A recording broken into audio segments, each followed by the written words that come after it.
तो टॉपिक है cell wall.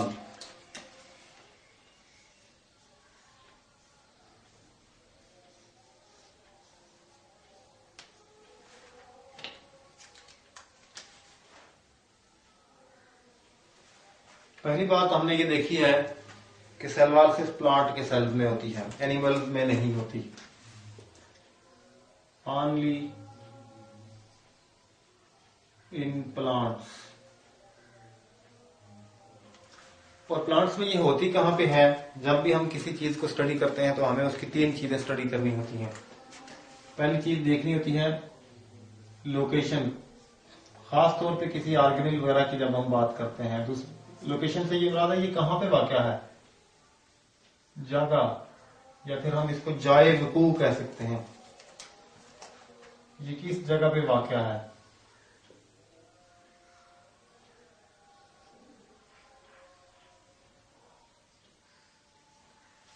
दूसरी चीज जो हमने स्टडी करनी होती है स्ट्रक्चर एंड कंपोजिशन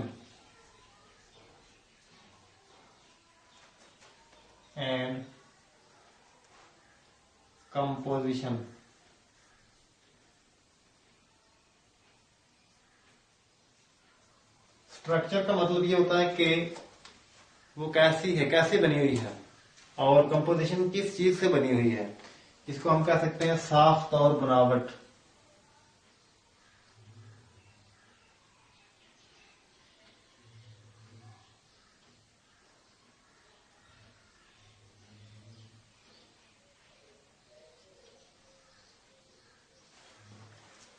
हम मोस्टली स्टडी करते हैं कि कोई ऑर्गेनिल है तो किस चीज से बना हुआ है और किस तरह से बना हुआ है, यानी उसमें क्या क्या शामिल है। कंपोजिशन से ये मुराद है कि उसके अंदर कौन कौन से पार्ट्स हैं और उसके बेसिक कंपोनेंट्स क्या हैं, यूनिट्स क्या हैं। और तीसरी चीज जो हम स्टडी करते हैं वो होती है उसका फंक्शन, जो सबसे इंपॉर्टेंट है, यानी उसका काम, फेल या रोल उसका क्या है। तो सेल के जितने भी ऑर्गेनेल्स हैं, हम उन सब ऑर्गेनेल्स के लिए ये तीन बेसिक चीजें याद रखना लाजमी होता है और इन तीन चीजों को स्टडी करना जरूरी है। इसके अलावा बहुत सी और भी चीजें होती हैं, लेकिन वो चीजें किसी जगह पे हम पढ़ते हैं, किसी जगह पे नहीं पढ़ते, मगर ये तीन चीजें लाजमी हैं हर एक ऑर्गेनेल के लिए। तो हम देखते हैं कि जो सेल वॉल हम स्टडी कर रहे हैं, पहली बात हमें याद होगी कि ये सिर्फ प्लांट्स में होती है। तो अब ये कहां पे मौजूद होती है? तो ये मौजूद है आउटर मोस्ट पार्ट है, ये आउटर मोस्ट बाउंड्री है।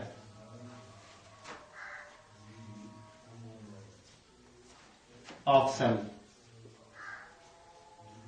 ये इसकी लोकेशन हो गई, ये इसकी लोकेशन है। बस इतनी सी बात काफी होती है। सेकंड, हमने कहा था कि इसकी स्ट्रक्चर या कंपोजिशन क्या है। तो स्ट्रक्चर में ये है कि ये बहुत रिजिड, टफ और रिजिड मीन बहुत सख्त, टफ और नॉन लिविंग होती है। इसके कंपोनेंट्स लिविंग नहीं होते, नॉन लिविंग चीज है। ये एक वॉल है, प्रोटेक्टिव वॉल है, और बनी हुई किससे है? Composed of. कंपोजिशन में क्या आता है? प्लांट की सेल वॉल सेलुलोज से बनी होती है। सेलुलोज एक मटेरियल है, कार्बोहाइड्रेट है, made up of cellulose in plants. हम लोगों को पता है कि प्लांट्स के अलावा भी कुछ ऑर्गेनिज्म हैं जिनमें सेल वॉल होती है, और वो कौन से ऑर्गेनिज्म हैं? उनमें सबसे इंपॉर्टेंट तो बैक्टीरिया है और फिर फंजाई है। तो जो फंजाई है, पहले हम फंजाई का जिक्र कर लेते हैं। फंजाई में जो सेल वॉल होती है वो सेलुलोज से नहीं बल्कि काइटिन से बनी होती है। यहां हम उसकी स्ट्रक्चर एंड कंपोजिशन स्टडी कर रहे हैं। Chitin, it is made of chitin, CHITIN, chitin in fungi. और बैक्टीरिया में एक और मटेरियल होता है जो ना काइटिन है ना सेलुलोज है, बल्कि वहां पे मौजूद होता है पेप्टाइडोग्लाइकेन।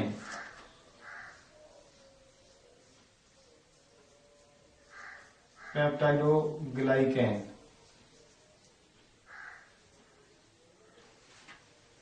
या फिर इसका दूसरा नाम है म्यूरेन, MUREIN। किसमें? इन बैक्टीरिया।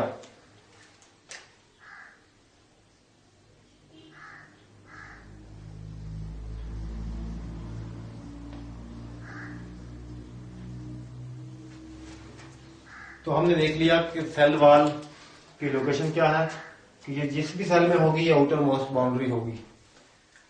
दूसरी बात इसकी स्ट्रक्चर में यह है कि ये रिजिड है, टफ है, नॉन लिविंग है और सेलुलोज से बनी हुई है प्लांट्स में, काइटिन से बनी हुई है फंजाई में और पेप्टाइडोग्लाइकेन से बनी हुई है बैक्टीरिया में। याद रहे कि पेप्टाइडोग्लाइकेन का दूसरा नाम म्यूरेन है। तो फंक्शंस क्या हैं? जैसा कि हम कह चुके हैं कि इट्स प्रोटेक्टिव लेयर, तो बस यही इसके फंक्शंस हैं।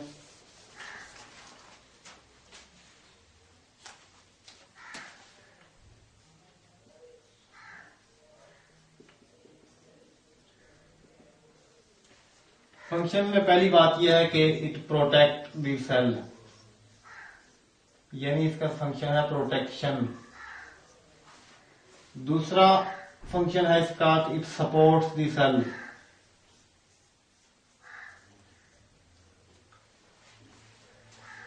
ये सिर्फ एक सेल को नहीं पूरे टिश्यू को भी सपोर्ट करती है, क्योंकि ये एक सेल है, ये दूसरा है, ये तीसरा है, चौथा है, पांचवा है, यहाँ पे बेशुमार सेल एक दूसरे के साथ होते हैं। तो ये जो सेल वॉल होती है ये एक दूसरे को, ये सेल वॉल है ये इसको भी सपोर्ट करेगी। इन सेल वॉल की वजह से ये प्लांट का जो टिश्यू होता है ये सख्त रहता है, इसकी एक शेप कायम रहती है। तीसरे नंबर पे इसका फंक्शन है इट गिव्स प्रॉपर शेप। किसको शेप देती है? To cell. अगर सेल वॉल मौजूद ना हो तो सेल्स की, प्लांट सेल की कोई रेगुलर शेप ना हो। उसकी रीजन ये है कि प्लांट सेल्स में वाटर बहुत ज्यादा अंदर आ जाता है, तो वो वाटर उन सेल्स को बर्स्ट कर सकता है। जब वाटर का प्रेशर ज्यादा हो जाए तो सेल फट सकता है। सेल मेम्ब्रेन तो बहुत नाजुक सी चीज होती है, लेकिन सेल वॉल चूंकि सख्त चीज है और ये उसके बाहर मौजूद है, इसलिए ये उसको फटने नहीं देती बल्कि उसकी प्रोटेक्शन करती है। अब हमने सेल वॉल की, जहां पे प्लांट सेल देखा था वहां पे देखा था कि एक चीज होती है प्लाज्मोडेस्माटा। ये बहुत से सेल्स हैं, इन सब सेल्स के दरमियान में इस सेल मेम्ब्रेन में से साइटोप्लाज्मिक कनेक्शन होते हैं। देखिएगा जैसे ये है, इस सेल का साइटोप्लाज्म इस सेल के साइटोप्लाज्म के साथ इस दरमियानी सुराख या गेट के जरिए से मिक्स हो सकता है। ऐसे ही ये इसके साथ मिक्स हो सकता है। ये खास बात है। ये जो पॉइंट हैं, these points are called plasmodesmata. ये और फिर ये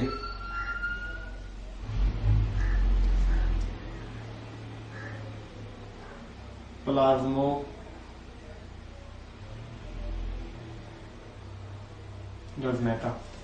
ये साइटोप्लाज्मिक कनेक्शंस हैं जिनके जरिए से different type of chemicals are transferred और interchanged between one cell and the other cell.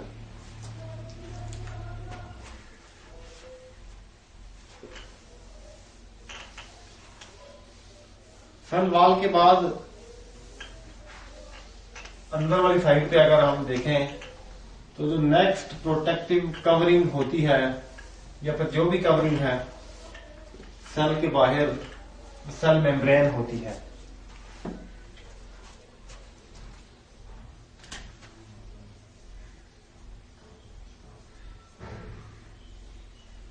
Cell membrane को प्लाज्मा मेम्ब्रेन भी कहते हैं different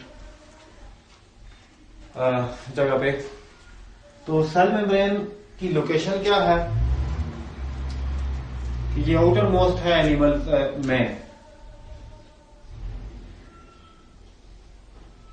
outer most covering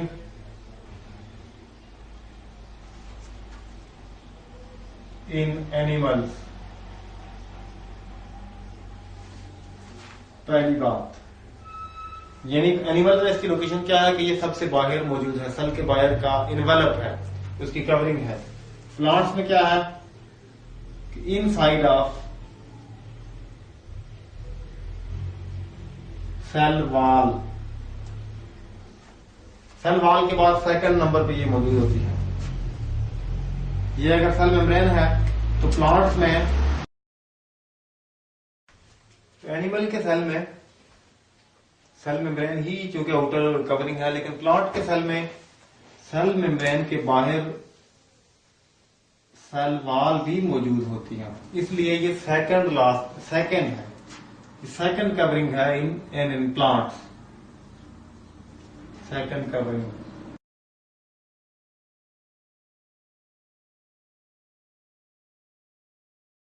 in plants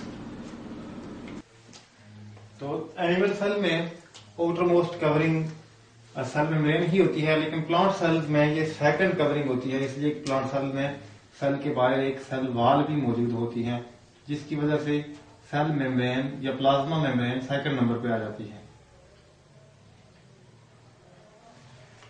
ये तो थी इसकी लोकेशन। नेक्स्ट इसकी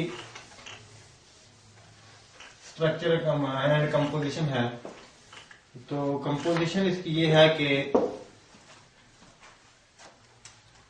सेल मेम्ब्रेन में जो चीजें इंपॉर्टेंट शामिल हैं उनमें सबसे इंपॉर्टेंट है lipid. Different type of lipid यहाँ पे मौजूद होते हैं, उनमें इंपॉर्टेंट फास्फोलिपिड्स होते हैं,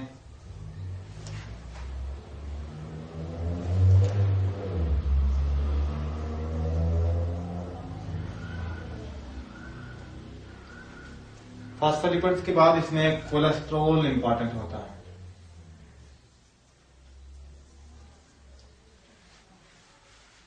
दूसरे नंबर पे इसमें प्रोटीन्स होती हैं और तीसरे नंबर पे बहुत स्मॉलर अमाउंट में, छोटे से अमाउंट में इसमें मौजूद होते हैं कार्बोहाइड्रेट्स।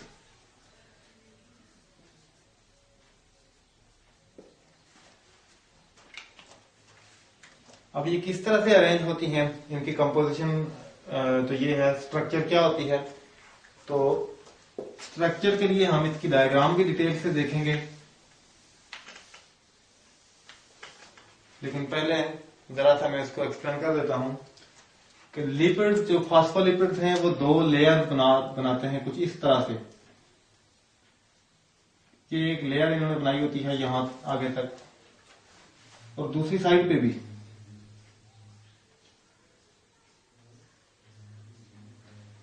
ये इनका हेड रीजन होता है नीचे, जहां पे भी ऐसे ही इनकी एक लेयर होती है।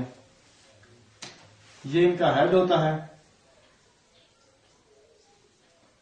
और ये इसको हम इनकी टेल कहते हैं। दरमियान में प्रोटीन्स इनके अंदर यूं एम्बेडेड होती हैं, फिर लिपिड्स होते हैं, फिर प्रोटीन्स होती हैं। कोलेस्ट्रॉल के मॉलिक्यूल यहां पे इस तरह से मौजूद होते हैं, और साथ में कार्बोहाइड्रेट्स इनमें अकेले कार्बोहाइड्रेट्स कभी नहीं मौजूद होते। मोस्टली कार्बोहाइड्रेट्स या तो प्रोटीन्स के साथ जुड़े हुए होते हैं या फिर लिपिड्स के साथ। जैसे ये कोई बहुत बड़ा लिपिड हो तो इसके साथ यहाँ पे कार्बोहाइड्रेट अटैच होता है, ये लिपिड है, इसके साथ ऊपर कार्बोहाइड्रेट अटैच है या फिर प्रोटीन के साथ अटैच होता है। तो कार्बोहाइड्रेट्स में दो टाइप्स के होते हैं। जो प्रोटीन के साथ अटैच होते हैं उन्हें हम कहते हैं ग्लाइकोप्रोटीन्स, और जो लिपिड्स के साथ अटैच होते हैं उन्हें हम ग्लाइकोलिपिड्स कहते हैं।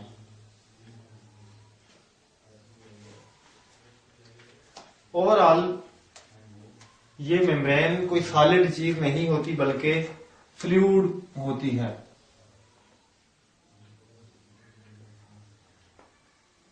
इसकी स्ट्रक्चर का जो मॉडल है उसको भी फ्लूइड मोज़ेक मॉडल कहते हैं कि ये एक फ्लूइड मेम्ब्रेन है, लेकिन ये ऐसी कारीगरी के साथ बनी हुई है कि ये टूटती नहीं है, किसी भी जगह से ब्रेकअप नहीं होती है, इसका फ्लूइड बह के इधर उधर नहीं जाता, हर चीज अपनी अपनी जगह पे मौजूद रहती है और ये पूरे सेल को घेरे रखती है। तो फंक्शंस, जहां तक इसका फंक्शंस का ताल्लुक है, फंक्शंस के लिहाज से ये बहुत डाइवर्स है।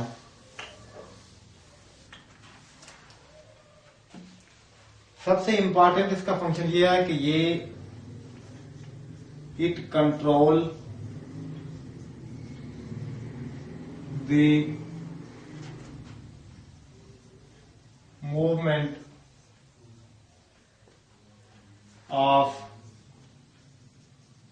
मॉलिक्यूल्स।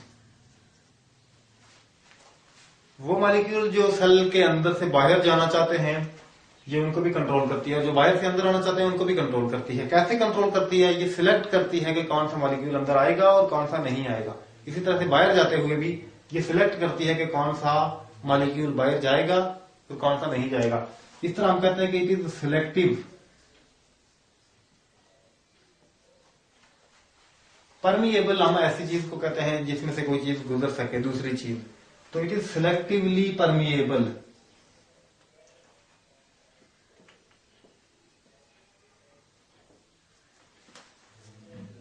इसको आप यूं भी कह सकते हैं कि select the materials passing through it. जो मटेरियल इसमें से गुजरते हैं ये उनको सिलेक्ट करती है कि कौन सा गुजरेगा और कौन सा नहीं गुजरेगा।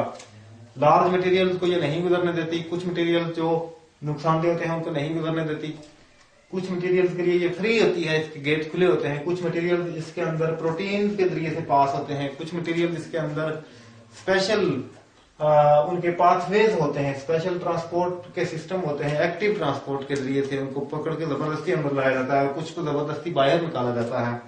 तो उस लिहाज से इसके अंदर कई पाथवेज होते हैं, जिन पाथवेज से एक तो इसमें पैसिव ट्रांसपोर्ट होती है।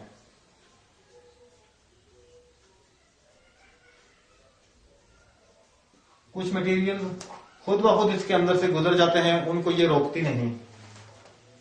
दूसरे नंबर पे इसमें एक्टिव ट्रांसपोर्ट होती है।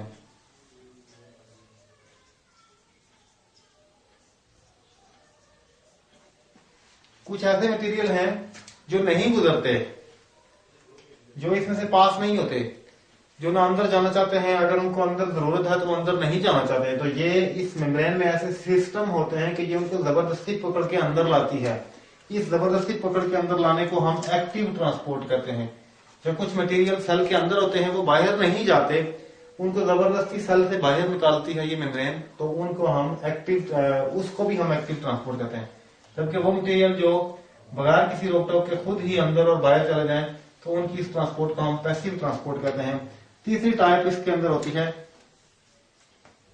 फैसिलिटेटेड।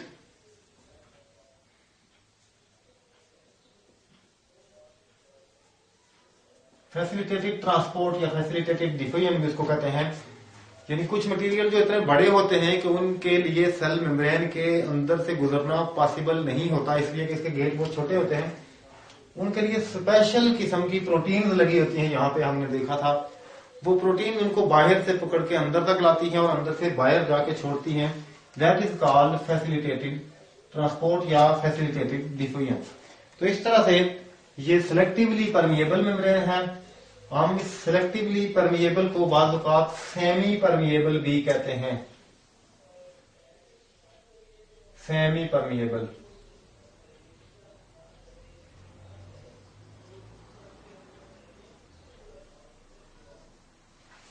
Semi permeable membrane.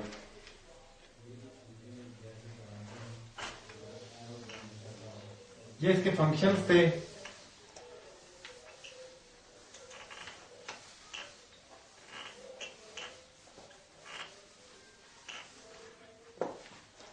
बाज़ औक़ात ये हम प्लाज्मा मेम्ब्रेन क्यों यूज करते हैं और सेल मेम्ब्रेन क्यों यूज करते हैं, जरा ये बात क्लियर हो जाए कि साइंस में मोस्टली जब हम सेल मेम्ब्रेन का लफ्ज यूज करते हैं तो ये सिंगल नहीं होता, ये प्लूरल होता है। सेल मेम्ब्रेन यूज करते हैं तो इससे मुराद सारी मेम्ब्रेन होती हैं, all membranes which are present in or outside of cell. For example, nuclear membrane, वो भी असल में एक सेल मेम्ब्रेन है। माइटोकॉन्ड्रियल मेम्ब्रेन वो भी एक सेल मेम्ब्रेन है। प्लास्टिड की मेम्ब्रेन वो भी सेल मेम्ब्रेन हैं। लेकिन जब हम स्पेसिफिकली ये जो आउटसाइड वाली मेम्ब्रेन है इसकी बात करते हैं तो इसको हम प्लाज्मा मेम्ब्रेन मोस्टली कहते हैं।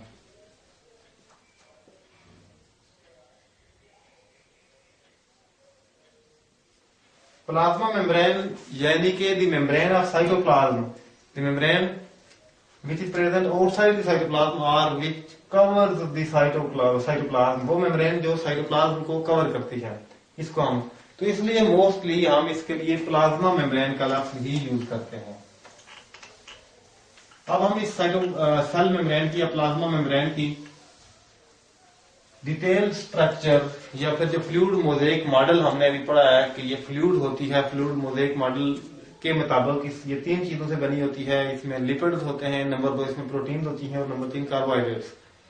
और ये पूरी की पूरी मेम्ब्रेन एक फ्लूइड होती है और उसमें जो लिपिड्स होते हैं उनमें से फॉस्फोलिपिड्स बाई लेयर 2 लेयर्स बनाते हैं। लिपिड की जो 2 लेयर्स होती हैं उनको हम कहते हैं लिपिड बाई लेयर। बाई का मतलब होता है 2। लिपिड की बाई लेयर एक डबल लेयर बनती है। उन दोनों लेयर के दरमियान में प्रोटीन्स और कुछ दूसरे लिपिड्स जैसे कोलेस्ट्रॉल एक्सेट्रा और कार्बोहाइड्रेट्स एम्बेडेड होते हैं। तो प्रोटीन्स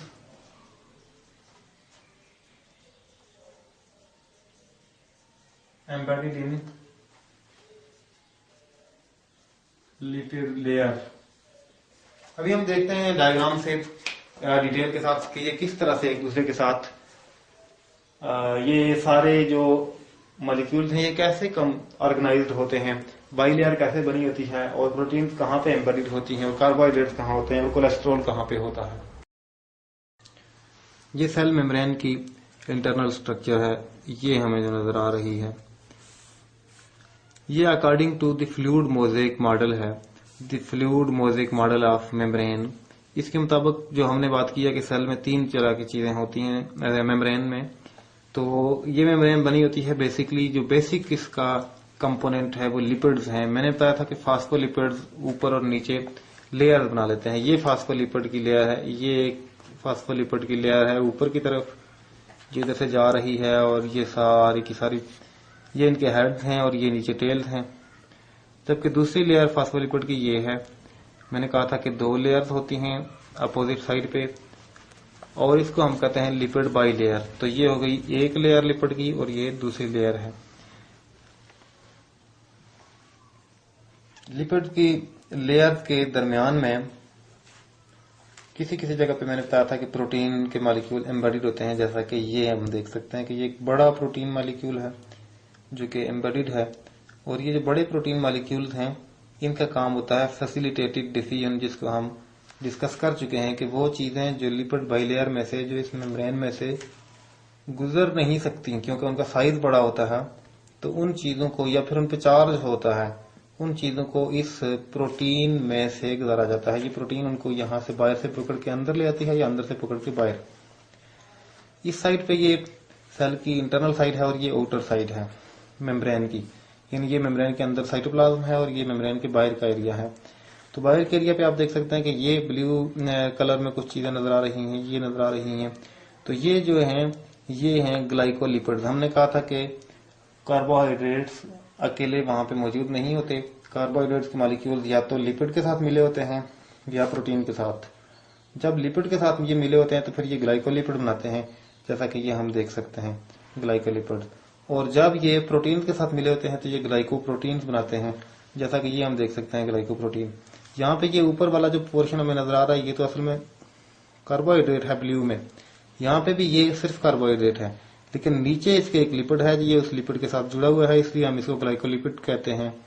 यहाँ पे ये ऊपर वाला सिर्फ कार्बोहाइड्रेट है और नीचे ये ग्रीन में हमें नजर आ रही है ये प्रोटीन है जो कि एम्बेडेड है, उसके अंदर फंसी हुई है लिपिड बाइलेयर में। इस प्रोटीन के साथ ये ये कार्बोहाइड्रेट अटैच है, इसलिए ये टोटल जो पूरा मॉलिक्यूल है हमारा ये ग्लाइकोप्रोटीन है।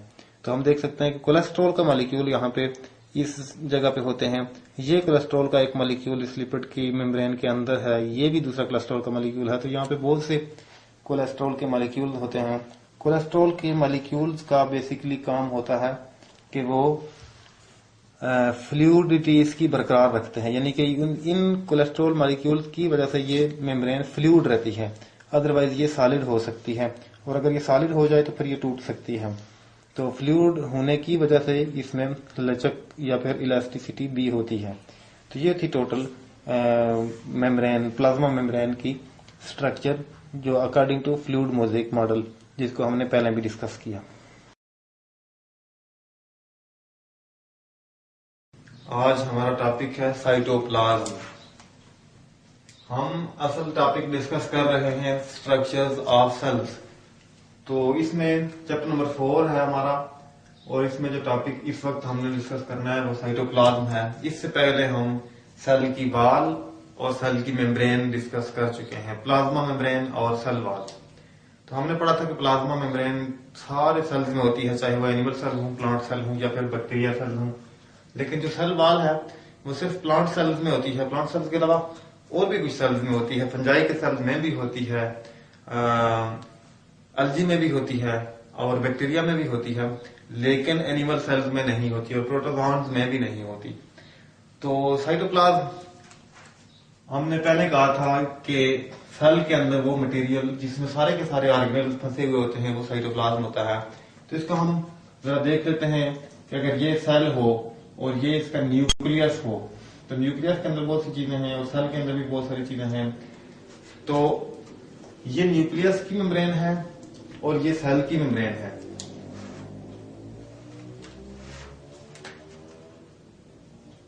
ये न्यूक्लियर मेम्ब्रेन है और ये सेल मेम्ब्रेन है या प्लाज्मा मेम्ब्रेन है।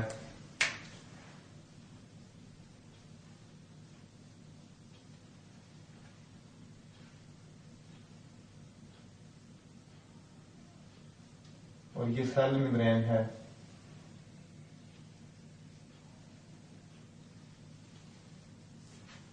तो साइटोप्लाज्म हम उस चीज को कहते हैं जो इस सेल मेम्ब्रेन और इस न्यूक्लियर मेम्ब्रेन के दरमियान में पाया जाता है। जितना भी एरिया यहां से लेकर यहां तक का जितना भी एरिया है ये सारे का सारा साइटोप्लाज्म है। सारे ऑर्गेनेल्स इसके अंदर होते हैं। जब कोई ऑर्गेनेल नहीं है तो साइटोप्लाज्म है और ऑर्गेनेल्स के दरमियान की स्पेस साइटोप्लाज्म है। तो अब हम लिखते हैं कि साइटोप्लाज्म कहां है, तो यहां से लेकर यहां तक सारा साइटोप्लाज्म है। ये भी साइटोप्लाज्म है, ये भी साइटोप्लाज्म है, यहां पे भी साइटोप्लाज्म है, ये सारे साइटोप्लाज्म, ये सारा मटेरियल साइटोप्लाज्म है। अगर ये सेल एक कमरा हो तो कमरे के अंदर डिफरेंट फर्नीचर पड़ा होता है, जैसे टेबल है, चेयर्स हैं, बेड है, उसके अलावा कुछ और चीजें भी हो सकती हैं। तो उन सारे चीजों को हमने जिस चीज पे रखा हुआ है यानी फर्श पे रखा हुआ है वो असल में ग्राउंड जो है वो साइटोप्लाज्म है। तो ऐसे ही जैसे रूम के अंदर डिफरेंट चीजें होती हैं, इसमें भी होती है। न्यूक्लियस है, यहाँ पे माइटोकॉन्ड्रिया है, प्लास्टिड्स हैं और राइबोसोम्स हैं, उसके अलावा गॉल्गी बॉडीज हैं। ये सारी की सारी चीजें जो हैं असल में उस साइटोप्लाज्म के अंदर होती हैं। जैसे फर्श पर ही सारी चीजें होती हैं, टेबल भी होगा, कुर्सी भी होगी, बेड भी होगा, बंदा भी खड़ा होगा, स्टैंड होगा, जो कुछ भी है वो फर्श के ऊपर है। तो असल ground, the ground of the cell is called cytoplasm. और इसको यूं भी डिफाइन करते हैं कि from nuclear membrane to cell membrane.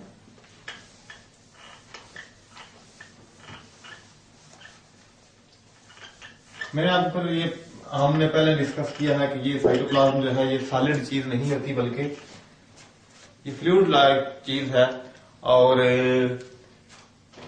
Semi fluid है, विस्कस है, काफी गाढ़ा जैसे सब्सटेंस होता है, जैसे शहद होती है या फिर ग्लाइसरीन होती है। तो ये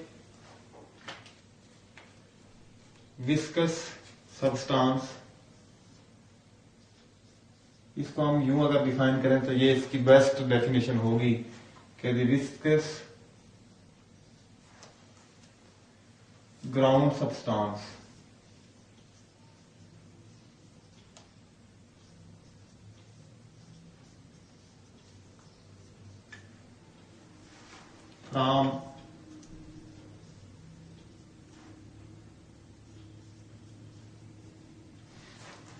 फ्रॉम के बजाय हम बिटवीन कह देते हैं।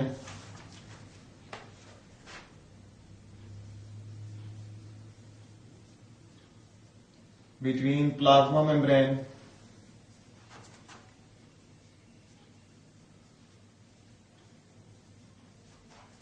And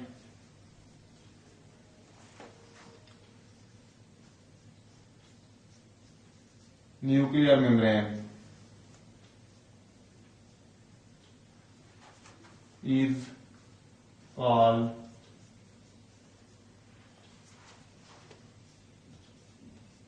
cytoplasm.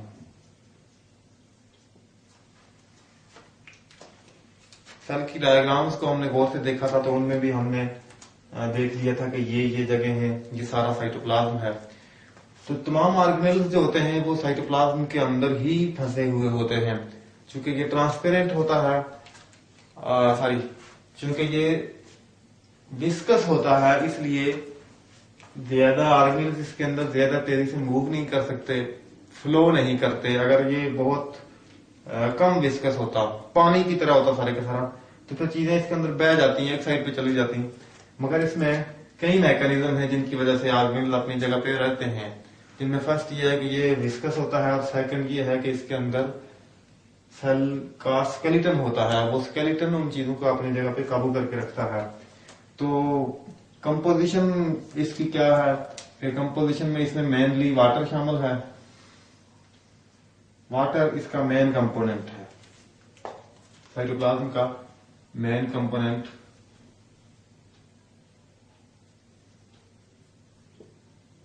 या कंपोनेंट इज वाटर। इसके अलावा इसके अंदर और क्या क्या चीजें शामिल हैं? अदर कंपोनेंट में इसके अंदर कुछ ऑर्गेनिक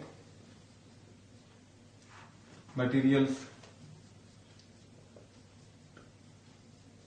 भी शामिल हैं और इनऑर्गेनिक मटेरियल भी शामिल है।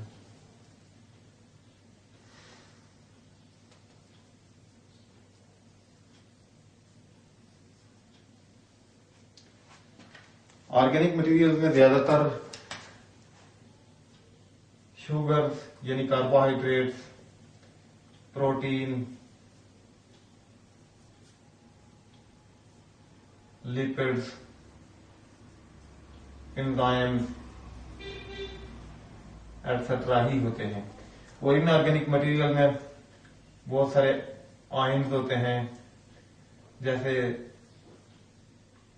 Sodium positive, calcium 2 positive, magnesium 2 positive, chloride etcetera, बहुत से आयन्स, बहुत सारे और भी इनऑर्गेनिक मिनरल्स, एसिड एटसेट्रा।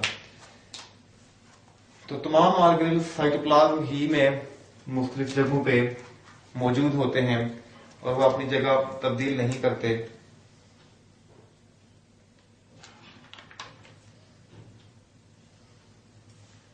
और फंक्शंस में इसके फंक्शंस क्या क्या हैं?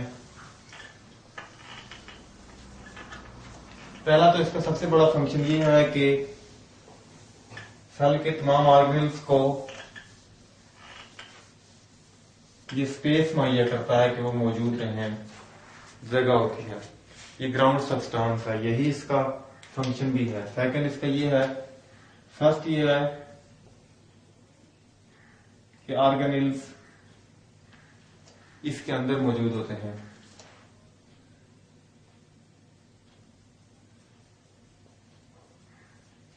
मतलब ये है कि ऑर्गेनेल्स की लोकेशन साइटोप्लाज्म है।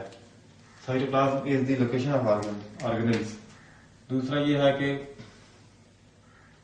All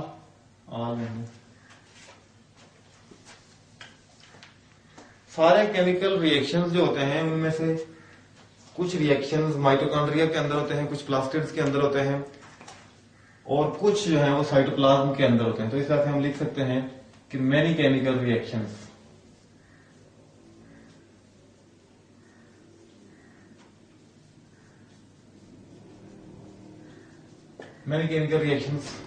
takes place within cytoplasm. यूं भी आप कह सकते हैं कि उन रिएक्शन को चूंकि हम मेटाबॉलिज्म कहते हैं तो हम कहते हैं कि मेटाबॉलिज्म की साइट है ये। Cytoplasm is the site of metabolism. तो ये है इसके फंक्शंस। स्ट्रक्चर एंड कंपोजिशन में ये हमने पढ़ा है। सबसे पहले हमने इसकी लोकेशन पढ़ी है, हम जरा रिवाइज करते हैं। तो यही 3 पॉइंट्स किसी भी चीज के ज्यादातर याद रखने चाहिए और याद रखने जरूरी होते हैं। अगर ये याद हो तो समझे सब कुछ याद है। पहली चीज की लोकेशन इसकी क्या है कि ये प्लाज्मा मेम्ब्रेन से लेकर न्यूक्लियर मेम्ब्रेन तक जितना भी सब्सटेंस है ये साइटोप्लाज्म है, यही इसकी लोकेशन है और ये ग्राउंड सब्सटेंस है। दूसरी इसकी चीज हमने पढ़ी स्ट्रक्चर एंड कंपोजिशन। तो स्ट्रक्चर एंड कंपोजिशन, स्ट्रक्चर में हमने पढ़ा कि ये ग्राउंड सब्सटेंस है, जैसे कि रूम है, ये बेसिक चीज यही है, इसके अंदर ही बाकी सारी चीजें होती हैं। और कंपोजिशन में हमने पढ़ा कि इसका मेन कंपोनेंट वाटर है, पानी है, उसके अंदर डिजॉल्व होते हैं बहुत से organic materials and many inorganic materials as well. ये मटेरियल ऑर्गेनिक और इनऑर्गेनिक सारे इसके अंदर डिजॉल्व होते हैं। ये कंपोजिशन हो गई। और फंक्शन में ये आ गया कि it locate different organelles with in itself. ये अपने अंदर बहुत सारे ऑर्गेनेल्स को जगह मुहैया करता है। और तीसरे नंबर पे दूसरा इसका फंक्शन क्या आ गया कि many chemical reactions takes place within cytoplasm, कि बहुत से केमिकल रिएक्शंस जैसे ग्लाइकोलाइसिस है, ग्लूकोज की breakdown takes place within cytoplasm, वो साइटोप्लाज्म के अंदर ही होते हैं। तो ये इसकी स्ट्रक्चर एंड फंक्शंस आ गई हैं। नेक्स्ट जो हम टॉपिक डिस्कस करेंगे वो है साइटोस्केलेटन।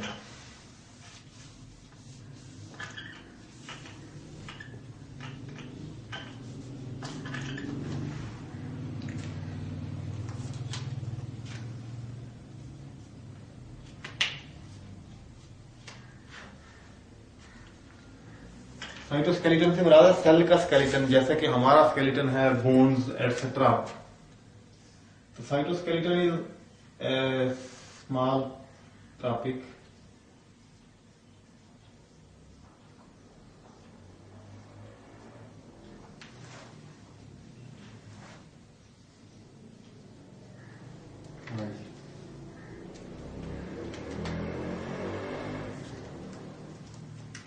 साइटोस्केलेटन का मतलब है cell skeleton.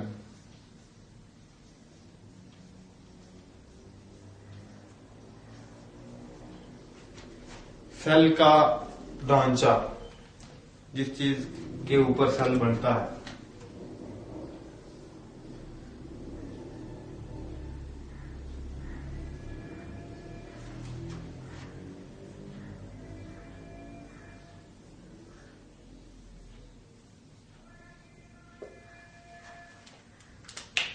Cell skeleton basically small में ट्यूब्स पर मुश्तमिल होता है, which are fibre like tubes, धागे जिस तरह से होते हैं लेकिन वो माइक्रोस्कोपिक होते हैं, मगर वो लाइट माइक्रोस्कोप से भी नजर नहीं आते। तो यहां पे ये इंपॉर्टेंट पॉइंट है कि इट इज नॉट विजिबल।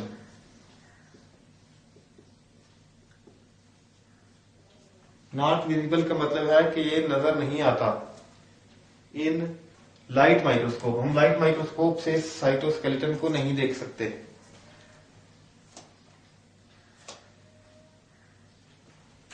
अलबत्ता हाई मैग्निफिकेशन की माइक्रोस्कोप्स, खासतौर पे इलेक्ट्रॉन माइक्रोस्कोप से जाके साइटोस्केलेटन नजर आता है। इसका मतलब है कि ये बहुत थिन फाइबर्स होते हैं। अंदर हम कहते हैं अंदर, it is not visible under light microscope. एक तो याद रखने का ये पॉइंट हो गया। इसका मतलब क्या है कि it consist of very thin fibres.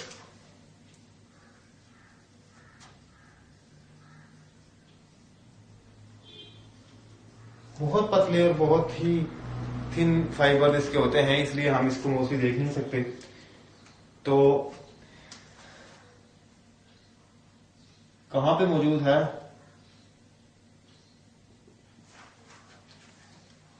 Location इसकी क्या है अभी हमने देखना है। इट इज प्रेजेंट इन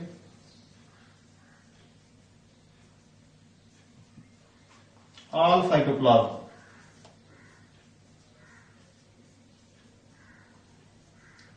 पूरे साइटोप्लाज्म में ये मौजूद होता है और मुख्तलिफ चीजों को ये होल्ड करता है, सेल को सपोर्ट करता है। सेल मेम्ब्रेन को खासतौर पे ये उठा के रखता है अपनी जगह पे, वरना वो सेल पिचक सकता है। ये इसकी लोकेशन है। स्ट्रक्चरल कंपोजिशन में क्या है? स्ट्रक्चरल कंपोजिशन में पहली बात तो यही है कि composed of very thin fibres. और ये वेरी थिन फाइबर्स दो तरह के होते हैं। इनमें एक होते हैं माइक्रोट्यूब्यूल्स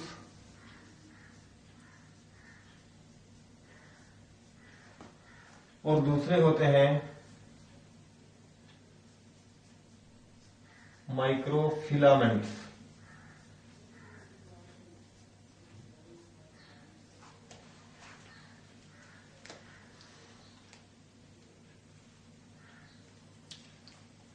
माइक्रोट्यूब्यूल्स की जब कंपोजिशन चेक की जाती है तो पता चलता है कि these are composed of tubulin protein.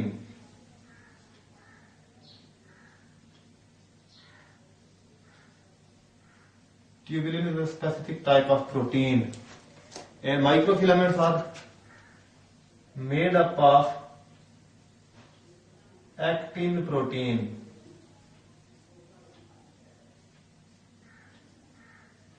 Actin is another protein which is also present in muscle cells. ये फाइब्रस प्रोटीन्स हैं, ट्यूबुलर ट्यूब टाइप प्रोटीन्स हैं, जिनसे पतली और लंबी पाइपनुमा चीजें बनती हैं। तो ट्यूबुलिन प्रोटीन से माइक्रोट्यूब्यूल्स बनते हैं और एक्टिन प्रोटीन से माइक्रोफिलामेंट्स बनते हैं। तो माइक्रोट्यूब्यूल के क्या फंक्शन है?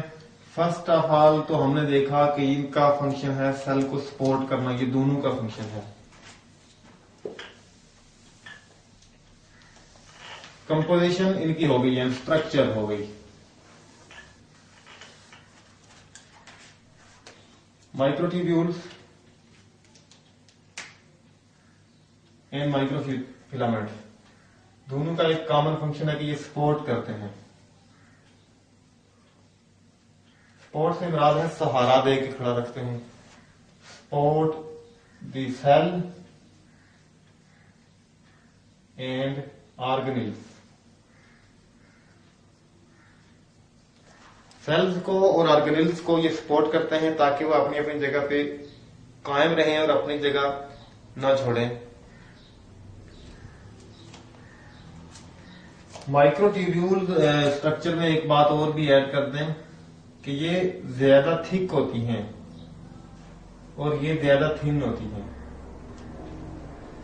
मतलब यह है कि माइक्रोट्यूब्यूल अगर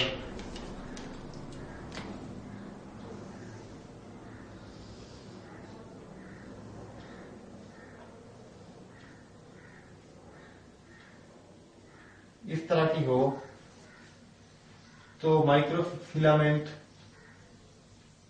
इतनी थिन होगी, और इन दोनों में जो रेशो है वो 3:1 की है। कि अगर 3 नैनोमीटर इनकी मोटाई होगी तो उनकी 1 नैनोमीटर होगी। 3:1 ये रेशो डायामीटर में है, मोटाई।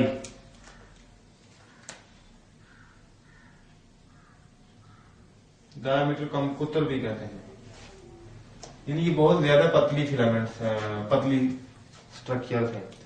माइक्रोट्यूब्यूल्स की एक्स्ट्रा बात यह है कि ये बाद सेल्स जिनके साथ सिलिया बनते हैं, जिनसे फ्लैजेला बनते हैं, जैसे बैक्टीरिया के सेल्स जिनसे फ्लैजेला बनते हैं, प्रोटोजोआन में बहुत से प्रोटोजोआन ऐसे हैं जिनमें फ्लैजेला होते हैं, जैसे यूग्लिना है, और बहुत से ऐसे होते हैं जिनमें सीलिया होते हैं, जैसे पैरामीशियम है। इंसान के अंदर भी बहुत से ऐसे सेल्स होते हैं जिनमें सीलिया होते हैं, और उन सेल्स को हम सिलिएटेड सेल्स कहते हैं। खासतौर पे रेस्पिरेटरी ट्रैक्ट के अंदर सिलिएटेड सेल्स होते हैं। तो वो सीलिया जो सेल में से निकलते हैं, पतले पतले हेयर लाइक जो स्ट्रक्चर होती हैं बालों की तरह, वो असल में इनसे ही बनते हैं। तो microtubules are also present in cilia and flagella. ये स्ट्रक्चर्स भी इनसे बनती हैं। These are their extra functions.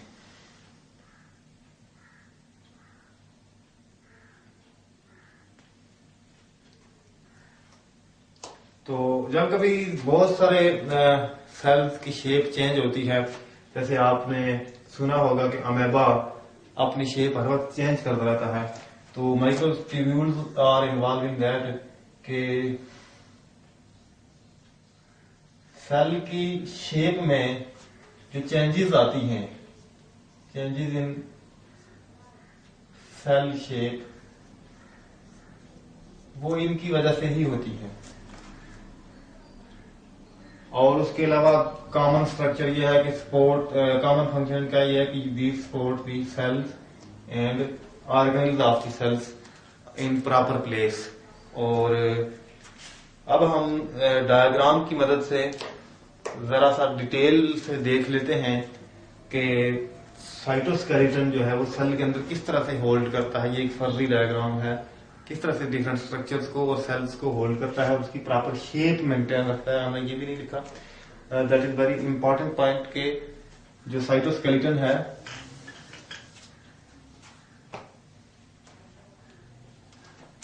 ये सेल की शेप भी मेंटेन रखता है। मेंटेन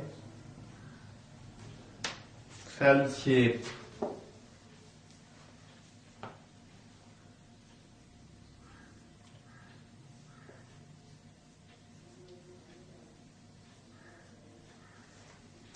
तो ये इसके फंक्शंस हैं और स्ट्रक्चर।